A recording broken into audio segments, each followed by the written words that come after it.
Woody Guthrie was writing all through his life, from when he first started out in the 1930s until he was incapacitated by Huntington's disease, which is a wasting nervous disease. He was incapacitated 52, 53, and he finally died in 1967. But he was writing 5 or 6 songs a day about all manner of things, all manner of things. But like me, Woody Guthrie wasn't particularly musical. He said anyone who knows more than 2 chords is cheating. And what he didn't do, and what I don't do, is write musical notation. If I were to write a song now, what you would get is a piece of paper with a load of words on it. Now those words would scan and they would rhyme, but there would be no hint of a tune. If I gave it to you, you wouldn't be able to sing the song that I wrote. You'd be able to read the lyrics and see the... So Woody, like me, carried the tune in his head. Now, that's okay if you record all your songs. Nearly all the songs I write get recorded, so it doesn't really matter whether I write the music down, it's there, you can hear it. In Woody's case, he didn't really record after the Second World War. He was out of fashion, no one was interested in what he was doing, but he carried on writing. And when he died, all these tunes were lost forever. And the archive was left with 3,000 manuscripts of amazing songs about wanting to make love with Ingrid Bergman on the slopes of an Italian volcano, wanting to fly in a flying saucer. Some of the most graphically sexual. One of the first ones that Nora sent me was one of the most graphically sexual songs I've ever seen. And the punchline was that the woman was a lesbian and Woody had cured her. And Nora wanted me to record this. I'm like, Nora, my mum has got to hear this record, firstly. And secondly, I'm not sure that's... So anyway, he was all over the place, Woody, writing amazing songs. And so Nora kind of convinced me that someone with a bit of distance who saw Woody against the backdrop of American popular culture rather than someone who'd grown up with him, this was a job for someone who had a bit more of a distance. So I tried writing a few tunes and sent some stuff over, and she liked it, and it kind of grew from there. Fantastic. I think Dylan actually mentioned you in Chronicles, didn't he, saying that he was actually promised those songs, but it must just be nice knowing that Dylan knows who you are. I think it's equal to a knighthood, I think, in terms of, Bob Dylan actually mentioned me in Chronicles. People were ringing me up for months afterwards when they came across it. But yeah, Woody told him to go and get the lyrics. When Woody was lying in the Brooklyn State Hospital and Dylan came to visit him, Woody implored him to go and find the lyrics and use them. And as it happened, when he got there, Woody's wife Marjorie was out, and it was Arlo and Nora and Jodie and the babysitter, and Dylan looked so bedraggled that the babysitter threw him out before Marjorie came home and she lost her job. And he writes, years later, Billy Bragg and Wilco breathed real life into these lyrics. And that's lovely that he bothered to say that. But the crucial thing is that in writing that story in the book, it's absolutely clear that Woody wanted those lyrics to be set to music.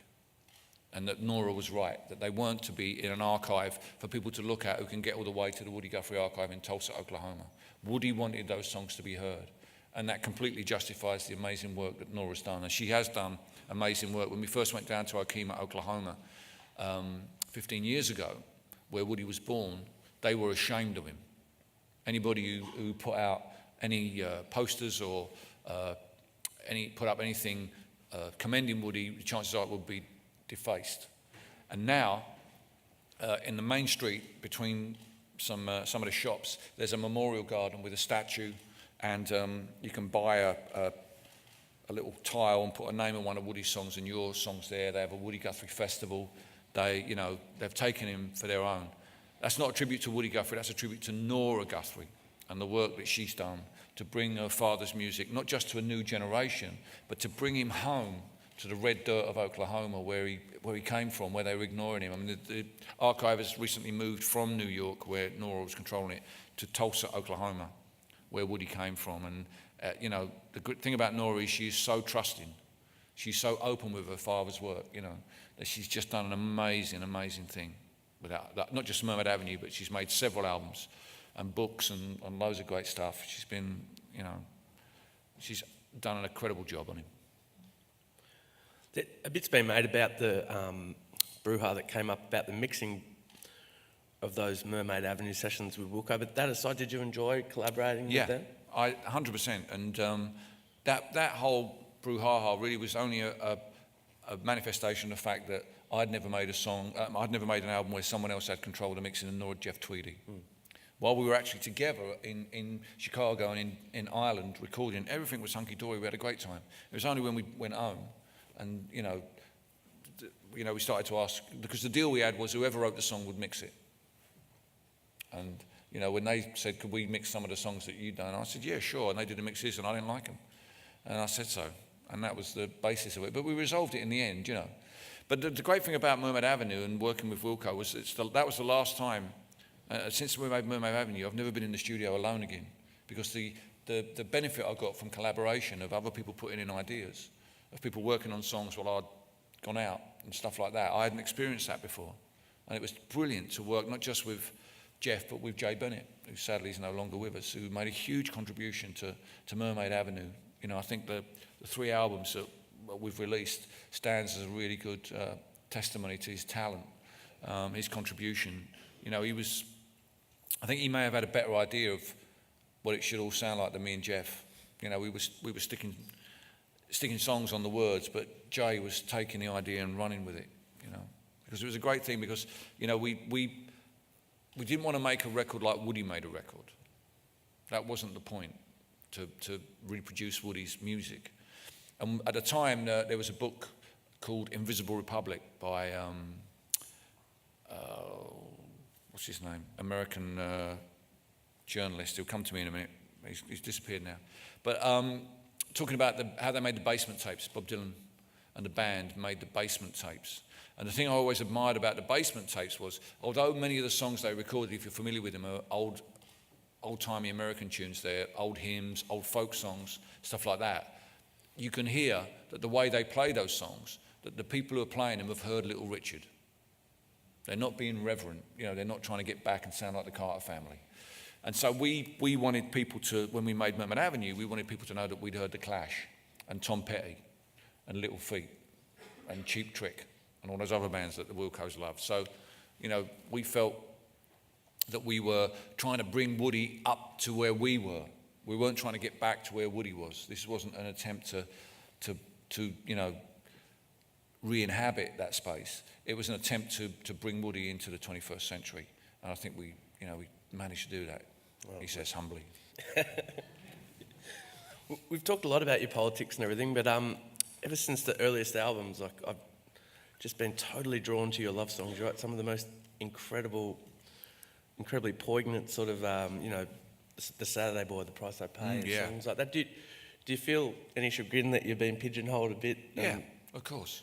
But I mean, I've made that bed and I'll lie in it. I don't mind being called a political songwriter. I don't like, the thing that really annoys me is being dismissed as a political songwriter. Oh yeah, I know Billy Bragg, it's all politics. I'm not going to bother coming to the gig. I'm not going to bother listening to the record. I'm not really a political songwriter.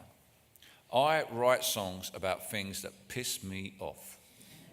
Now that might be the government. It might be me and my relationships. It might be the weather. It might be my footy team. But I write these songs to get them out.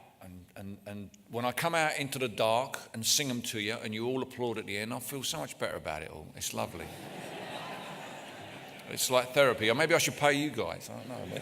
But seriously, no, I'm absolutely serious about this. I didn't really think about the therapeutic power of music until I started doing this thing, getting guitars into prisons and seeing up close and personal how playing music can make a difference. Guitars, any instrument really, but a guitar, playing it, allows you to momentarily transcend your surroundings and take you to another place.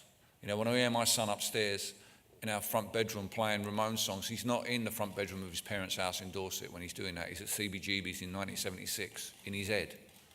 And that's really powerful, On Friday night, I would estimate 85% of the people doing gigs in Brisbane, anywhere in the world, are not professional musicians. They've got shitty day jobs that they, don't really like. But once a week, they get up on stage and they play the songs that they love and that say something to them. Maybe they wrote them themselves. Maybe they're Oasis songs, whatever, whatever. But it allows them to just get the week off their back and get to a different place and be a different person. And that therapeutic aspect of music is the most important aspect of it. Not the charts, not the tour, not any of the other things, but how we use music to deal with the day. That's what my son does. When he comes home from school, he's at college now, but he used to, when he come home from school, if he had a shit day, he'd go upstairs and he'd knock the shit out of his guitar.